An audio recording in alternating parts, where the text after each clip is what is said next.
Hello, everybody. Welcome back to my final review for Battlefield Hardline's Getaway DLC.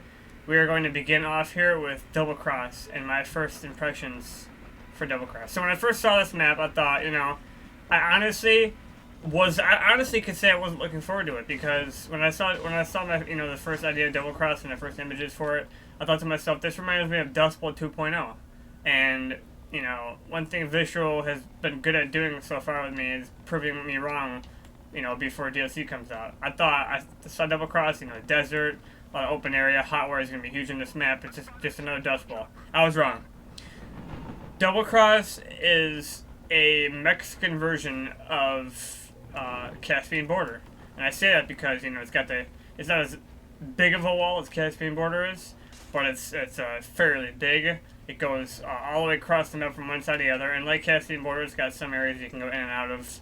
It's got some official gateways that I can go through. And one thing it has that Caspian Border didn't have, except for the one tunnel in the middle, it's got two nice areas to go through it underneath on both sides, which is really nice. 2 underground tunnels. But as I said before, though, the Mexican border map, it's fairly linear on both sides. It's pretty close. You got a creek on the other. You got the E, D, and C objectives on the right side, and the A, B, and A, B, D on the left. Sorry, and B, E, C on the right. I do find myself though on the B, E, and C side of the map a lot more than I do anything else, because of the way that, I don't know why, it's just the way I prefer it. I always find myself on that side of the map more than anything else. It's not that I'm an American and I prefer the U.S., because those flags are on the U.S. side, not on the Mexico side. I just feel like I can always hold down the flags on the right side better than I can on the left side. And I think it's because there's two flags on the left compared to the right. And something about the way the right side is, I like the terrain better. I like the way the map lays out more. I actually rarely go over to the left side, even if I have to take over the objectives. In generalities, though, the map is visually stunning. That's definitely an easy A for that one. Flowage, it plays very nicely, like I said. You find yourself often having to go from area to area with vehicles. Occasionally you run, but it's one of those maps where you almost don't need cars sometimes, because a lot of the objectives are pretty close together in some ways, that you don't need to traverse the area too far. It's convenient in a way. But yeah, Double Cross is, if I could rate it out of anything, I would give it I give it a solid 9 out of 10. It's a very decent map. It flows very nicely. It's not entirely perfect. Like, a lot of the colors are pretty bland. It being a desert map, it's going to have a lot of grays and reds and browns and greens. But the map is it's a solid 9 out of 10. It's there on the spectrum of maps that I enjoy to play on. It's one of my favorite maps in the DLC. The good thing about this DLC though is I don't have a map that I really do hate. Like, I have maps that I prefer over others, but there isn't a map that I can say is like my number one disliked. And I was talking before about how I don't like the Mexican side. I do like this area on the right side over here. When you you go over, I like the kind of old town, the graveyard area, and the buildings blocking over an underground railway system. That is really nice. It's one of my favorite parts. But in generalities, though, it's a very good map. It's got very good playstyle to it. It flows very nicely. I like how the objectives aren't incredibly spread out, so you have to I love maps that are big but allow you to move quicker from objective to objective, because the ability, having objectives close to each other, you have the ability to keep moving. You don't have to stop. I like that. I'm always a fan of having objectives closer to each other, even if it includes putting more objectives into the map itself. I enjoy having objectives closer. I don't want to have to keep taking a car back and forth to things because it's too far for me to run. But in generalities, though, guys, we're gonna move on here from Double Cross, and we're gonna talk about the next map. So yeah, here we go.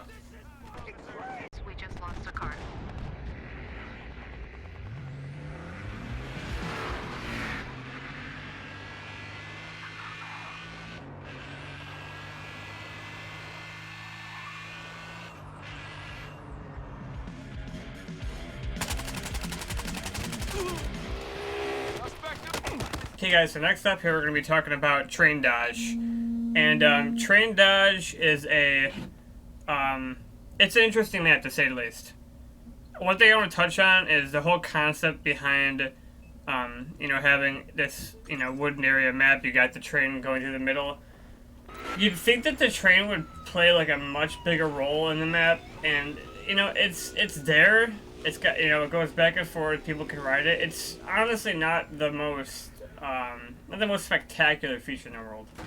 It's not the first time we've seen trains. In fact, it almost reminds me of very similar propaganda from BS4, where you saw the train going through the middle and went back and forth through the middle. So that idea is not new already. Just taken from Battlefield 4 with a similar idea, except in Battlefield 4 you couldn't ride the train. So that was the only difference in this deal in Battlefield Hardline, is that you can't ride the train. You couldn't in BS4. Anywho, on the right side or left side of the train when you spawn in from the other side though, there was a cave area, and it kind of let me down because in the trailer that came out for train dodge, I thought to myself, oh my god, this cave looks like they play a massive part of the deal, the map. I'm gonna be able to go in and out of the caves, and they're gonna take me to different parts of the map. I was kind of let down a little bit because there's one cave section that takes you to the opposite side of the mountain, and by the B flag on the map. And my one problem with it is that besides the one cave option that takes you there, but you can't go anywhere else. And it kind of annoys me a little bit because and I do remember when they showed the train dodge trailer, they put a lot of emphasis into the they put a lot of emphasis into the section of the map for the holy shit for the mines, and I thought to myself, oh, I'm gonna be able to play a lot in the mines, So I was a little bit let down that the mines did not play a bigger role in the map than I thought. I know that they're on the far left side, and there's like a whole area of the map you can play in. You got 2 train tunnels. You got top of the hill area, which... And it's funny, too, because you'd think you'd spend so much time on the top of the hill area. I'm barely up here at all, really. I'm barely up here. I don't find myself up here very often. It's actually the first time I've ever played Hotwire on this map, too. I haven't had to. But, yeah, train dodge, it's if I can be honest, it's a misleading title for a map. Because sometimes the map title, hints to that you're going to be putting a lot of effort into something. Train dodge should be like, oh, train's got to have a huge impact. The train doesn't do much to the map. We already know that. We've established that. The mines don't do much. The areas around the map are pretty self-explanatory. It's like any other Battlefield map. You got your typical roads. You got your typical creeks. It's nothing incredibly different that we haven't seen before. And that's why I'm not shitting on train dodge and, complaining that it's the same map, because it's just like Double Cross. The map is visually stunning. It's gorgeous. But, every map is unique in its own way, and I can't say this one is unique in its own way. The only thing that really is almost unique about it is the power plant area, which is absolutely huge. The one map that did have a similar power plant area was Battlefield 4's Endgame DLC. Correct me if I'm wrong, I forget what the name of the, it was some snow map, and it had a massive power plant area in it. It wasn't as big, but it kind of reminded me similarly of that. And that was literally the only other thing that I could think of. I've always thought that the problem with Battlefield Hardline game is that a lot of the map shit is the same, recycled over to like a different, area. The creek, I do like that the creek plays a really big part in this map. There's a lot of alternative routes you can take with the creek, and it's really helpful.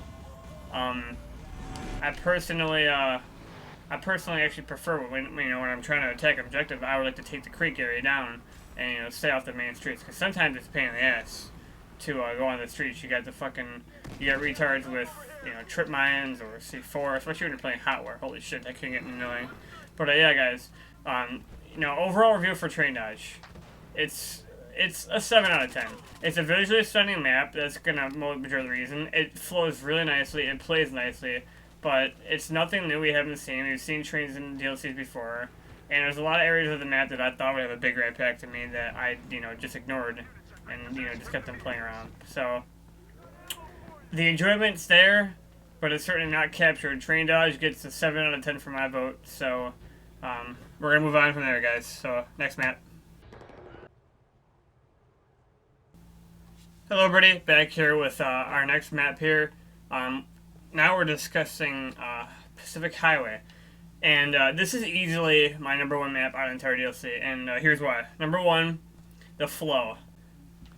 The way the objectives are laid out, the map it flows so nicely. And majority of the objectives are actually, within walking distance. There's a little bit of a hike. That's always not that's not the worst thing in the world. Sometimes you need to be, able to hike. The map moves around nicely. I often find myself going to objectives that I wouldn't normally stay at because they're being taken. I love the way the highway connects to the massive lodge on the left side by the D flag, and then how it connects to the lighthouse by the E flag. I love the lodge all the way on the other side of the map, and then I love the lighthouse. I just go up there and look out over the ocean. It's so nice. This is 10 out of 10, visually stunning. 10 out of 10 for how the map is laid out. It's a very nice layout. And then, besides the lodge, you got like I don't want to say like a logging area. It's almost like an urban campsite area. You got a vineyard, Stacy's Vineyard. That's a nice area to stay on. It's not as honestly, they could have made the vineyard bigger and got rid of some of the rocks around the area, because the vineyard's pretty small. I'm just like, how could you have a small vineyard like that? I'm pretty sure those things, take a bigger space because it had to have like a bigger field or something like that. But I shouldn't be, shitting on a vineyard, because it's just a spot in the map. It's not entirely a thing. But yeah, the vineyard is it's not a bad spot. It's definitely my least favorite spot in the map. And as far as favorite spot in the map though, it's a close tie between the this area that I'm in right now, which is the tunnel, the lodge by the D flag, and the E flag by the lighthouse, because this entire strip of the road is just so nice. I love playing in it. There's always engagements over here. People are hardly by the way back where the woods are. There's hardly people around there. There's hardly people by the vineyard. And the one thing I actually got surprised by, because I didn't see it at first too either, that when you go underneath there, I was unaware of the massive, underground area, and it actually takes you all the way underneath the mountain, all the way back, and then you land all the way to the left between, you actually get to the back of the map, and you're exactly in between the A and the B flag, in the front of a creek where there's a bridge trestle type deal. And it's actually really nice. Like, I like the idea that it's like, there's a massive cave system connected to this tunnel. It'll take you underneath the entire map, and you can come out the opposite side if you need to, get out of traversing, get out of the area and traverse the map a little bit more, and get yourself in a better position to win the game. It's got a lot of scenic areas in it. I've mentioned that before. The log cabin area it's all right. It's got a lot of cover to it, which is fantastic. I find myself wondering. I wish there were more people over here. That is the only critique for why I don't call it the best part. It's the second worst spot in the map besides the vineyard, because there's barely anybody over there. Everyone is either by the D flag, by the giant lodge down there, or they're by the Pacific Highway area by C, or they're looking over the stunning vistas at the lighthouse. It's literally, this map is actually in a battle with itself over those 3 control points. It's like if Conquest was just those 3 control points, the map would be crazy, because right now that's all everyone's ever at is these 3 objectives. And that's why it's a pity, because you have a huge map, and I just wish that sometimes the map would be developed in mind that you got to take into mind where the locations are, and sometimes the locations can vary depending on how, if a person wants to go there or not. And I even myself, like, unless something needs to be capped, I don't find myself going over there very often, because I just don't like that area of the map. It doesn't enjoy me. I don't find it visually appealing. But stop blabbering for me though, and I'm gonna get down into the wire here. What do I think? Visually stunning, 10 out of 10. Game flow is amazing, 10 out of 10. I love the entire Pacific Highway idea. I love the highway. I just love this map. It's one of my most favorite maps in this DLC, and visual 10 out of 10 for making this map. Great job. But that's it for Pacific Highway, guys. Moving on to, last but not least, Diversion. Last but not least here in our DLC, we have Diversion. So, what is Diversion? Diversion is the underground flood part underneath, I do believe it's Iowa? Yeah, the state of Iowa. Underground flood part of Iowa. And it's a absolutely... It's very linear map. It reminds me of, almost like, Locker and, Operation Metro of some sort. It's very long on both sides. You know, it's a pretty linear map. It's got a lot to offer. One thing I like about this map is, like Locker and Metro, it's got those incredible choke points where you're always fighting for control. It seems like everyone's always in those areas with each other, and they're always fighting for control. And I notice that when I play, one thing I notice about this map, though, is the vertical gameplay is very well utilized. You have a lot of people on top of the D and B areas, and they keep crossing the bridge over C, and they're trying to capture the objectives. You know, they're trying to get the jump on somebody. But majority of the fight is between D and the B. Everyone's usually between those three flags. You don't really have anyone else. You don't really have anyone else anywhere other, you know, spots in the map. And I will be totally surprised with you, because when I saw the trailer for, you know, everything, Diversion was probably my least favorite map coming into the trailer. The way it looked dark and gloomy, didn't have many, you know, good colors in it, and the map just overall just didn't please me, you know, what it did. Now, from a infantry fan standpoint, and just overall, you know, fan of infantry maps, well, sometimes I am, but majority of the time I am, I was very pleased with the gameplay from this map. It's hectic. It's what you would like from an entry-based map. It's, you know, I do believe that they're going to have this trend now in every DLC where they have the infantry maps. We had one in the museum. You know, no vehicles allowed, and it's just pure, you know, man-to-man combat, and I like the way that it is. If I could give this a rating, I would go ahead and give it a, I give it an 8 out of 10. It's stunning. It's a dark, gloomy map. It's not that appealing because it's an underground flood thing. So, you know, visuals, I give it 8 out of 10. Gameplay gets 10 out of 10. It's hectic. There's a lot of close choke points. A lot of battles in between, you know, the flood area. There's a lot of engagements with enemies. It's definitely one of the more hectic maps in the game. Hectic, right? I think that's a word. I invented a word, guys. It's only one of the more crazier maps in the game, and you're constantly being hit with tear gas. That is the only other problem I have with it, is with the infantry map comes this, you know, spam of grenades, spam of Molotovs, spam of all things tear gas, and I don't like that. That's the only downfall with this map. So, in the end, 8 out of 10 for the map. Plays well. Its visuals are, you know, kind of lacking, but it delivers. So I'm going to get into a quick yes or no here for the weapons. I don't want to go over them too long because you guys have seen a video of all of them. I'm just going to say yes or no whether I recommend them or not. So going down the list here, M5 Navy, which was available for premium members only and available on the cop side. I'm going to give a yes to that weapon. The AUG Para, available for the criminals, also a premium weapon. I'm going to go with a yes for that one. M12S for cops, the last premium weapon available. Yes for that one. Now, these are weapons that came out in the patch for all players.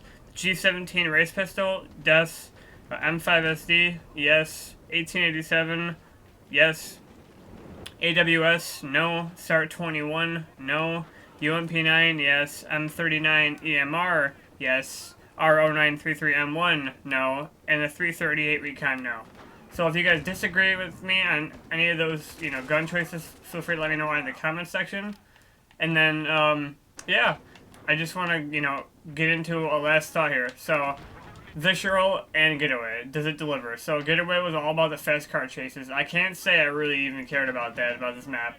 I don't think I've ever been in an actual car chase since I started playing this DLC. I played Hot War once on Train Dodge, and it, you know, was barely like the way it was barely like it sounded like it was gonna be. It's just like, yeah, whatever. So the DLC does not live up to its name. There's barely any car chases in there unless you feel like driving a car on the map. That could happen. So the trailer or DLC's name does not fit its gameplay. Maps performance. If I can give a solid rating for all the maps, I would give it a solid 7 out of 10. The gameplay is there, the visuals are there, but some of the map dynamics are just similar textures brought back. A lot of the stuff is similar things we've seen before. There's not a lot new here. And weapon-wise, I would give a solid 9 out of 10. There are more weapons than good weapons. That's why I give it such a good rating. But the only rating that brings it down to a 9 is that a majority of the weapons are returning from old games.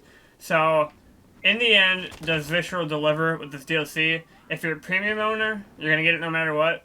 If you're a regular player DLC, here's why I would not recommend this DLC to you. As much as I enjoyed, covering it for you guys, the problem with this DLC is Hardline being the game that it is, the player base is not incredibly huge. And that is a huge problem because what it means from now is that, a week and a half from now to 2 weeks from now, there's not going to be any servers for Getaway on Xbox One, PS4, and PC for that matter is already dead. PC because PC's got barely any players in the servers anyway. But just in generalities, guys, you'd be better off saving your money if you don't have premium and buying this DLC. It's a good DLC, but for the sake of replayability, you're going to be able to have a week or two to play it when it first comes out, and then you're going to be lucky if you find a server. Like right now, I bet you I can't find any Getaway or Robbery servers. There's probably one map, and it's probably like 15 people on it out of 64. The player base is just not there. It's not like Battlefield. It's not like Battlefield 3, where you have, tens of thousands of people still playing it every day, even though the games have been out for years. Hardline, the player base just isn't there. And you're going to find yourself spending money on a DLC that may or may not be even have servers available a week from its launch because of the lack of players. So, that's my thoughts, guys. If you guys disagree with me, call me crazy in the comment section. I'm only saying it for the sake of your wallet and, being a premium guy. But, yeah, I hope you guys enjoyed full coverage of Hardline's Getaway, and stay tuned to the channel for all things Hardline for the final DLC, and if there's any mini ones in between, I will cover those to my channel, guys. So, yeah, Hardline Getaway. If you have premium, go for it. If you pay in cash, you might as well wait for Battlefield 5. That's all I can say for you guys. I'll be back tomorrow with the relaunching of Fallout 4 for you guys. And yeah, have a great day. Later.